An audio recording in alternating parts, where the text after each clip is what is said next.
Sino ba na may Oh. personal dito, Kom? Well, ako nakikita ko yun. No? Mm. Napapakinggan ko nga yun minsan. Minsan natatawa na lang ako dahil Opo. yun naman talaga dapat ang ating ano. Dahil alam naman natin kung ano yung katotohanan. Eh. Mm. Number one, wala ho tayong inaakusahan. Wala ho akong sinabing guilty. Si Pedro o si Pulano o kung sino Opo. man. No? Wala ho Opo. tayong ano. Tayo nga ho ay nag-iimbestiga eh. Kapag hindi tayo nag-imbestiga, sabihin nyo, 6 na taon na walang nag-iimbestiga. Di ba? So ngayon at least, merong nag-a-attempt to investigate, ilabas ang katotohanan. Pero ang aming panawagan dito sa aming investigation, eh kami po ay sitahin nyo kung meron mo kaming ginagawang pagtugis o hindi kaya meron kaming pinapanigan. Wala ho kaming pinapanigan dito.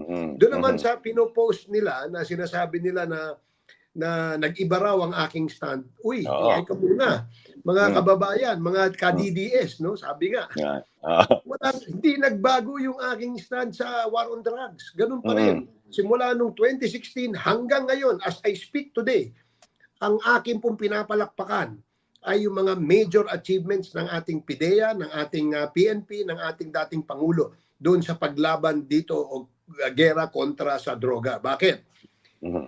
First time tayong nakarinig na ang Pangulo ay nag-announce na maraming narco-politicians, maraming narco-judges, narco-prosecutors, narco-cops, ninja cops. May narinig na ba tayong iba dyan?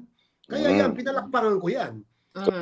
First time din natin nakita na dinismantle yung mga clandestine laboratories. No, 36, kung di ako nagkakamali, 36 clandestine laboratories all over the country have been dismantled. During that administration, pumalakpak din ako dyan. Yeah. Diba?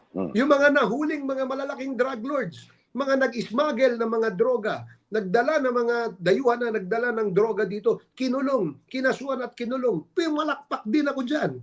Diba? But what I condemn, yung hindi po ako sang-ayon, ay yung pagpatay. Ngayon, ang tanong ko, ibabalik ko sa kanila. Kayo, ikaw, Attorney Harry Roque, gusto mo ba yung patayan? Di ba, ikaw ay human rights lawyer.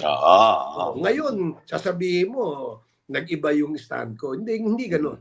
Kasi, wag tayo niloloko na natin yung mga followers natin kapag ganun tayo.